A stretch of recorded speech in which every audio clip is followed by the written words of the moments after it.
Assalamu alaikum and welcome to What's the Story. I hope you guys had a fantastic year 24 and now we're in the year 25 and I hope it has started very well for you and the rest of the year goes fantastic. If you have watched our show before, you have seen brilliant individuals that complement our community and also What's the Story is about sometimes political issues, anything that goes around, anything that we think that has a good story to it.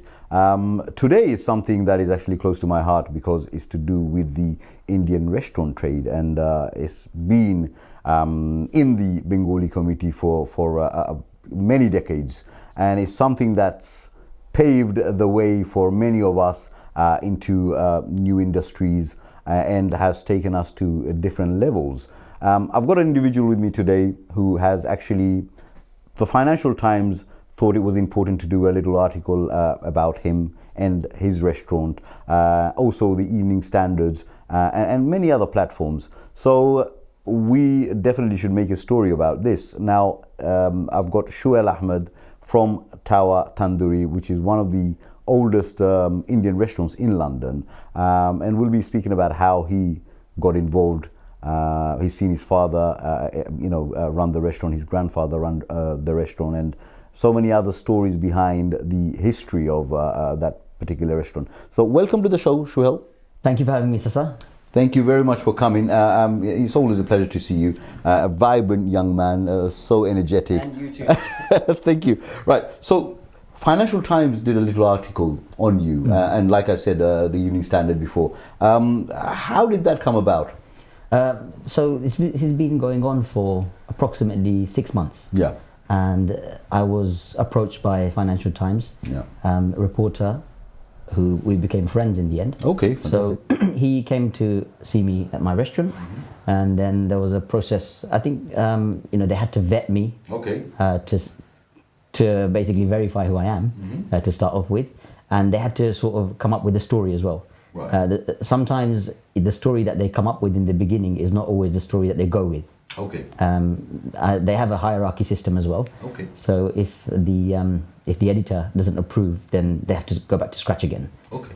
So initially the story was completely different. It was more about our industry, Right. and then the person in question, he decided that the story would be better if he highlights my restaurant and my journey. Right. Okay. So obviously you saw that the importance in that, and you must have done a good job. I'm quite friendly with everyone, and maybe that's helped. But he also realized that I'm genuine, and he saw the restaurant operation. He saw how our restaurant was, the day-to-day operation of it, how the tandoori works, how the staff work. He saw basically that there was lots of people working here, and we were all passionate about the same thing. Okay. And he realized there's a story there. Fantastic. Okay. Well, the reason I said it's something that's close to my heart is because I've been on the same journey, and you know that I'm involved in the Indian restaurant trade or the Bangladeshi restaurant trade. But it started off, everything used to be Indian before, right? Because most of us knew, or the people in this country, they knew the Indian people more, maybe, the tandoori more, and so on and so forth. And I used to go to school, and then in the weekends used to go to the restaurant, and that's how I learned the trade. And even though I did so many things in between, I come back to this. Pulled back. Yeah, that's why I thought, it's a brilliant story. Someone young like yourself, and you're still carrying on the legacy. I wouldn't say young anymore, but well, you look very young, and I would say young, even if you don't. But Tower Tandoori itself is one of the oldest restaurants, right? So what does it mean to you are continuing the legacy? Your grandfather started it. Yeah. Tell me a little bit about that. So Tower Tandoori, I have my own personal connection with Tower Tandoori from day one.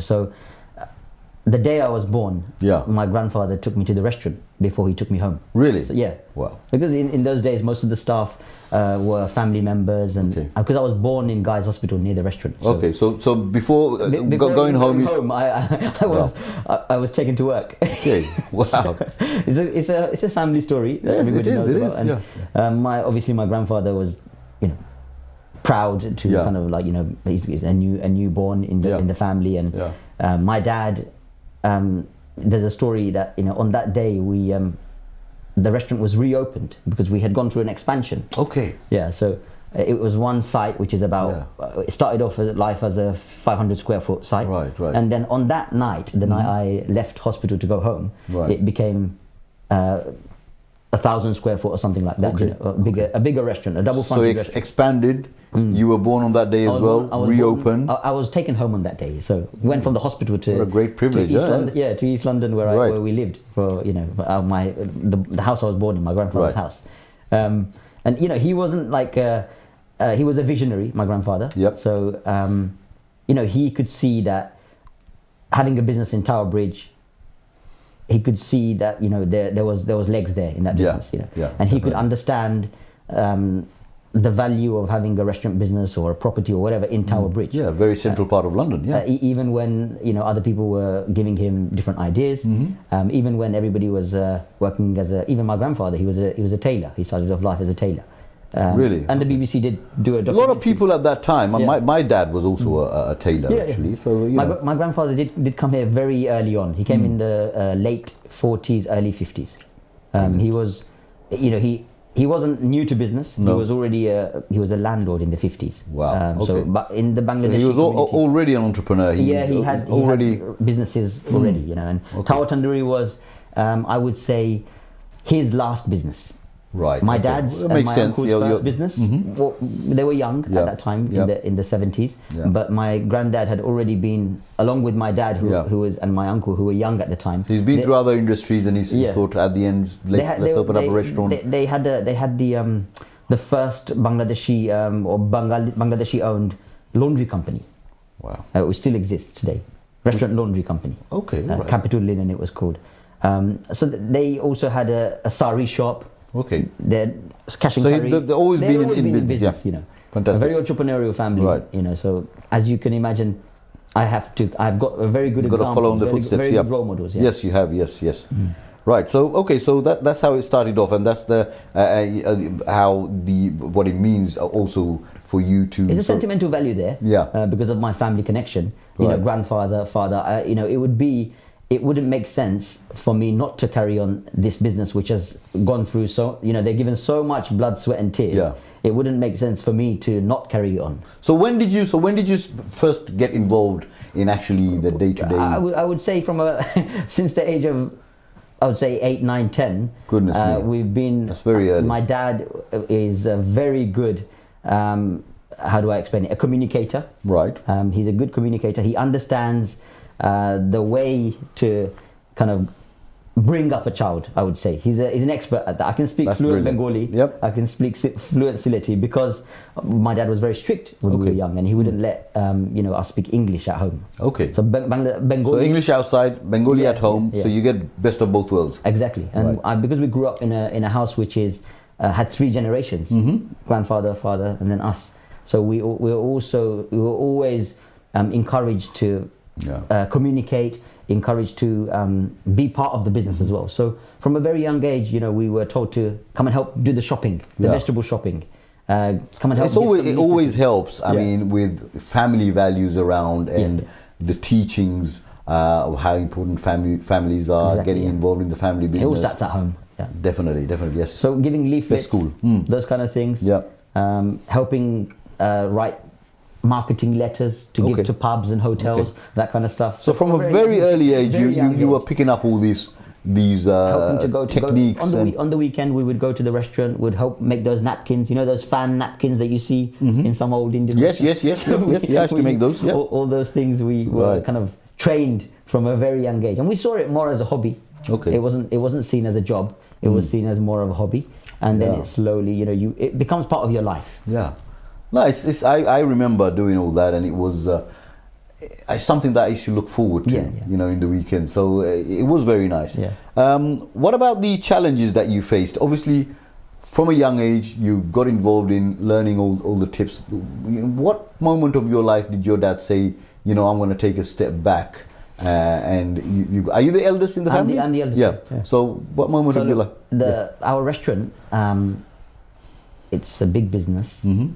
It's seats up to 100 guests. Right. I would say it's a sizable. Recently you expanded a bit more, haven't you? Yes. We've made it slightly bigger to make it more accessible. You know, it has disabled toilets and all that kind of stuff. So just to make it more comfortable for guests, we've spent a lot of money on it. And if you don't invest in the business, then you know you can't run a business without investing in it regularly. So, as you know, but the main reason, kind of over the years, as I finished my education, and I studied business at university, and then I studied management as a master's degree. So I was always a business-oriented person, entrepreneurial, and always had that entrepreneurial spirit. And I was hands-on in a business. But did you always know while you were, going through that academic, era of your life? I had always wanted to become part of Tower Tandoori, yes? So my intention has always been, if I do another 10 businesses, that doesn't matter. Tower Tandoori will still be, my business as well. Do you know what I mean? Because I see that business as more of a, it's a legacy business, and it's part of my heritage. Not just my heritage; it's part of Bangladeshi heritage. Yeah, it is. So that's why I give it a lot of importance, and I have always wanted to become the owner of Tower Tandoori. And you are. I mean, it was inevitable, wasn't it? I mean, from the age of 8 when you got involved. But there have been, there have been struggles. Nothing comes easy. This would be my next question. What kind of struggles and challenges that you have faced? You're a third generation owner, and how have you overcome them? Look, as you know, in business, there probably isn't any problem that I could say to you that you haven't faced. And the same with me. Whether it be emotional, whether it be something to do with the restaurant, whether it be financial, there's always issues. Even the whole generational gap. My dad is second generation Bangladeshi. He came here when he was very young, so he went to college here. He understands how London works. He understands how England works. So I will always have that kind of competition in a way with my dad. Can I be better than my dad, or am I doing enough to please my dad? That thing has, everyone faces it. But there's been a moment, the stereotype of being a restaurant owner, and I face that. But I'm very, very proud of being a restaurant owner. And what I say to people is, I give examples of all these, Hollywood big actors, right? Arnold Schwarzenegger. Everyone's got restaurants. I said, look, they're very successful, but at the end of the day, what do? They do open up a restaurant. Sharif Islam has a restaurant. Yes, and it's a nice place to sit, have people come to you. If you're a people's person. So. But there was a little, in our Bengali community. Why? I think it's because... It's a taboo. Because they started off with the restaurant business. Selling curry and rice. And in between, especially the women, we're not going to get married to somebody who's... that kind of stereotype that was around. But, it's all changed now because it's very glamorized now with big, names in the restaurant trade and the kind of people that we have invited. I also feel it all depends on how you perceive it. Absolutely. As a person, how you perceive it. So if you think of it as a negative type of employment, or if you see it as a negative style of business, I know there is the whole alcohol side, which everybody is trying to sort of move away from. Even I am trying. So but I have my own plans to do it in a different way. But that doesn't mean. So as time goes, obviously we want to modernize. We want to go with the times. We want to move with the times. Move with the times and so forth. And few issues you mentioned there. But as the question was the what kind of struggles have you faced? And the overcoming, and obviously. The all this that we mentioned about stereotype and the taboo and all that didn't matter to you because never. You knew that you want to be part of this. I'm very sort of, I would say sometimes a bit too humble. You know what I mean? But the thing is, when it's your own business, you don't mind mopping the floor. And I'm not, what do you call it? Embarrassed to say that. I know many people who are slightly embarrassed to... That's a sign of success. That's actually a sign of success because of somebody who does that. You can see that person going very far in life. To be honest, we're all human. And if I see it as a... if I see it as a negative thing to do, or if I see it as a taboo, or this job is beneath me or something like that, then I'm not being true to myself. And I can't do that. And it's all, I think it all goes back to the way your family is structured as well. Absolutely. Nobody was born, with millions. No. Everybody had to work hard. But you start from scratch, right? And it's funny you said that, because with Feast and Mishti, my restaurant, when I took over at one point, one of my old staff came and saw me with a broom, and he said, "Baisab, I know you're going to be successful." Because it's a sign of success. Because I said, look, there's no job is too small, or no job too big or small. Absolutely. So that we can share that actually. Now, with regards to obviously all kinds of business, right? Whatever you're in, you have to be ready for. You have to be resilient. Absolutely. It's not the type of business that you can say, "Oh, look, I failed. I'm leaving it." It's not that type of business, because it's got such a heritage and legacy behind it, and it's got that family connection. It's not a business that I can say, "Oh, look, it didn't work this week or last week or last month or whatever. I don't want to do it anymore." It doesn't work like that. No, it's too much kind of hard work and too much effort and too much history behind it that you have to move on. You have to make something. If it's a negative, make it into a positive. Find a way. Yeah. And there's always a way. There's always a way. Right. Yeah. And what I was going to say is, you obviously, with all business, you got to do your due diligence. Where you're doing it, what kind of demographics are there. Exactly. What kind of food you're going to be providing. Absolutely. You've got to look at all these things. But mathematically, I think that there is, whatever you do in business, if you do the maths correct, you can't fail. And if you work hard on it, and if you find your forte, and if there are any teething issues, you can find a way to tweak your model if you need to, and you can make it work. Okay, right.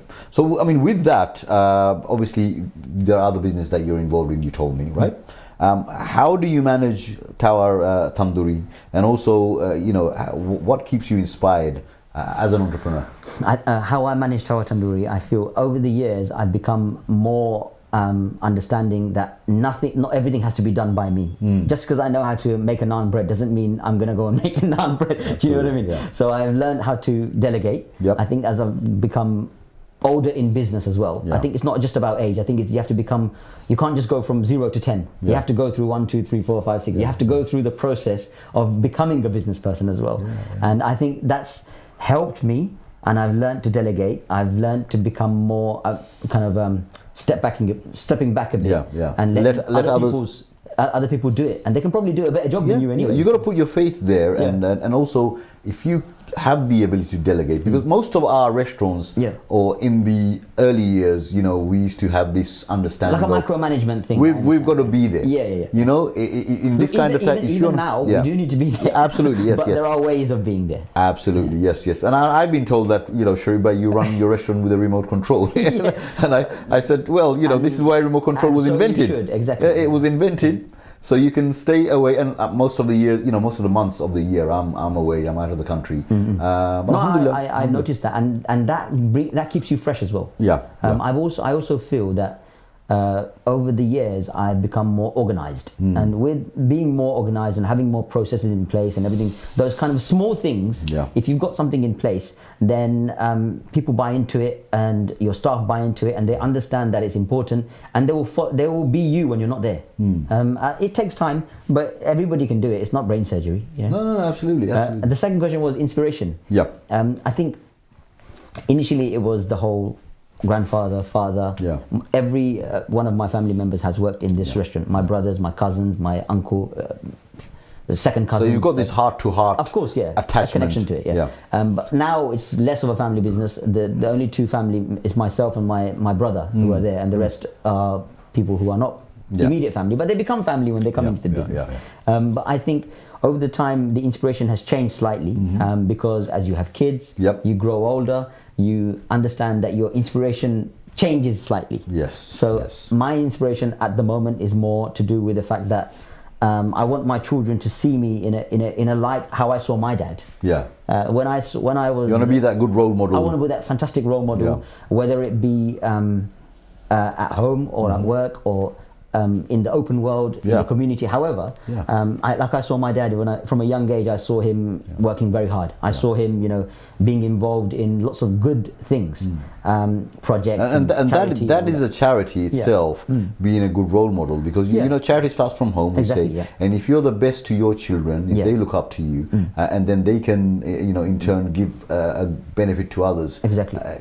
What can be better than that? Do you understand? So that's my inspiration. I would say to ensure that I am seen in the right light by my kids, not just people from the outside world. My kids are probably the most important. I need to be the best for them 100%, more than anyone. 100%. Yes, fantastic. So, what kind of advice would you give to someone who wants to follow in your footsteps? Someone who sees my footsteps, third generation. Somebody who sees there are better role models. Suhel Ahmed. No. But you're here on the show today, and obviously you made a difference. Your grandfather started it, your father after him, and then you are there. Someone might look at this show today, watch you, and think, this guy's done a tremendous job. What kind of advice would you give to them? Oh, you've caught me off guard. No. Okay, so I would say that anybody that has a family business, whether it be a restaurant or any type of business, doesn't matter. And if they are passionate, and if they really want to carry this business on and enjoy legacy, if they want to be able to say, our family has been in our family for 3 generations. Our business has been in our family for 3 generations. Something to be proud of. Our business is London's oldest, or our business is England's oldest. Our business has been around for 50 years. To say those things, you need to have a different mindset. You need to understand that before business comes family. So that would be number one. And then everything else. With business, every business has its traits. But I would say that the most important thing is be organized, do the right things, and treat it as not just a business, but as part of a portfolio of business. So that way you won't see it as, how do I explain this? You won't see it as taking your social energy. If you have different businesses, then you can stay fresh, and if you want to be in business, then you can see that this is one of my businesses, this is another one of my businesses, and if you give your time in a correct way, then you will find that you can build success in all your businesses. So you've got to balance that, and you have to balance it. Give time to all of them, and also because you can't be there all the time, you have to have a good team. Right. In all I think the team starts from the person in charge. If the person in charge has got the right mindset and has a positive attitude, I always say positive attitude is the most important. Absolutely. If you have a smile on your face and your body language is good, then you're halfway there. So it's been there for such a long time, that restaurant. What are the changes that you made? We talked about, going along with times. In 2019, during COVID, funnily enough, we had a major refurbishment. I think we've invested approximately £500,000 of making this, not just this establishment, but everything around it. We've expanded our kitchen. It used to be like 500 square foot. Now it's like 1,000 square foot kitchen. So you doubled it. So there's like different sections. So you modernized it a bit more. It's very state of the art kitchen. There's like the whole kitchen is very state of the art, and then in one corner we have other tandooris, but our original charcoal tandoor is still there. So this original charcoal tandoor has been in our family for 50 years. Is it still in use? It's still in use. It still works, and we still use it. I remember those. The old. Now you got the gas ones, but the charcoal tandoor has a mind of its own, so it's not for everyone. And the food is different as well. Exactly. Taste of it is so slightly. We've modernized in that sense. We've tried to keep up with the times, and we've become more of a tourist restaurant because of the proximity to Tower London, Tower Bridge, and the Shard and London Eye. Yes. So I think we've captured a different market in the last maybe 10 years. What about your regulars then? You've got we still do have regulars, but very minimal. Initially, when I started working in early 2000, people used to come to the restaurant to meet my dad. They used to be like, "Where's Shab?" My dad's name is Shab. People used to go, "Where's Shab?" And then it became, my name is Suhel, but customers affectionately called me Sam. Okay, all right. And my brother, his name is Iman. And so they said, "Where's Iman? Where's Sam?" So people used to come to just meet us. That's a good sign when people look for you. And because we were part of this community called Bermondsey. So Bermondsey is a very old English neighbourhood. Those who know it know it. But then over time, these people have moved on. I was going to ask you that actually. So you've been there for such a long time again. Yeah. What have you done to contribute towards the community? So look, initially, because I remember you did a charity event once, and so you must be involved. Oh, definitely. The local mayor, the local MPs, and have to be. So we run an organisation called Tower Bridge Road Alliance, which is it's a business association for Tower Bridge Road, which runs from the roundabout Bricklayers Arms, and it goes all the way to the bridge. Right. So it's a big network, and so I'm one of the project leads of that organisation. The other thing we do is we like to be involved in charitable deeds in London, not just abroad, but Crisis, I'm sure you've heard of. Yep. Also the Felix Project, which helps homeless people. Their depot is not far from here. It feeds 5,000 people every night. So we are actively involved with them, but we also do smaller things, such as helping schools. There's an old people's home. It doesn't matter, which religion or which background a community is. It's part of our community. Absolutely, it's part of the Tower Bridge community. So we see it as our own. And especially if you're a part of the community and you're involved, you've got to be involved in definitely all kinds of activities. I mean, two benefits. One is you're benefiting others, and in turn that benefits you. Exactly. And the other is you're part of that community. It's your community. It's a form of PR as well, because if you do something, you get a name for it as well. Yes, people recognize you as Suhel from Tower Tandoori. You're not just Suhel. The restaurant that I started working with, it's about 40 years old now, right? And the good thing we can say about it is like the grandparents used to eat here, then the parents, and now the children. So the same thing. It's been going on, and it's got in the olden days they say it's our local pub, it's our local Indian, and even if I go there now, that sense of attachment, sense of belonging, it's still there. We don't have that as much anymore because of the tourist element. Most of the people have moved out to Kent and Surrey and different places, and most people have grown old, or they don't eat curry anymore, or they're not with us anymore. So so there's lots of things. But then every week we would get one person, or every other week, oh, I know your dad, or I remember the restaurant when it was like this. There used to be a pond here. Do you know what I mean? That people talk like that, and so we entertain it. Brings back memories, and it's something to be proud of. Exactly. So how do you feel Tower Tandoori contributes to preserving Indian and Bangladeshi, culinary heritage?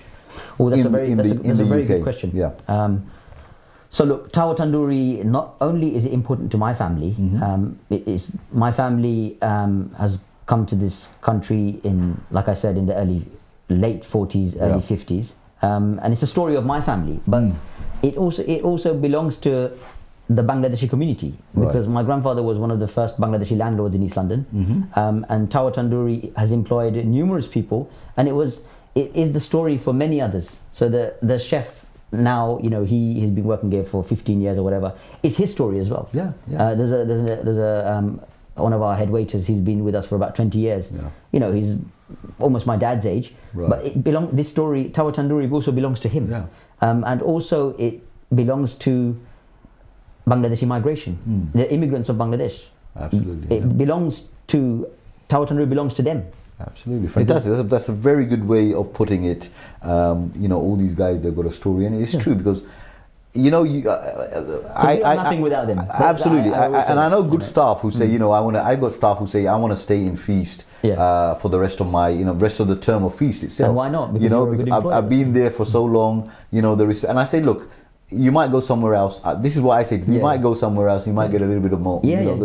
But the respect that you get, the customers that know you, a lot of customers, they know that you belong here. This is a part of you, as it is a part of, you're a part of it. Absolutely. So this is something that's very sort of connected to the staff who's been working there for a long time. Exactly. And then, I know restaurants who, that individual from that actual restaurant itself. So it's because some of our staff have nicknames. So there's a guy, his name begins with C, but the customers call him Charlie. So it's just a bit of fun, Yeah, no, we still have that as well. It's brilliant. It's brilliant. Right, thank you. I mean, thank you for sharing your story. Absolutely. On What's the Story, and thank you for having me. It is a fantastic story again, and we inspire others, and we get inspired. Definitely. And just for the viewers, just to say, you know, something that you've been with for such a long time, it is embedded in your heart and soul, and it's always a good thing that you can be connected with the community. You can be connected with anything that you can be connected with, to be honest, because we need connection, we need attachment, we need something that we can say we belong to. And what better than, you know, something that your grandfather started, and it's something that you can be proud of, saying, you know, my grandfather, my father and me, and I want my children to carry on with this as well. Many few can say that, but those who can, I think they're lucky ones. So I hope you enjoyed the show on What's the Story, and until next time, Assalamu alaikum.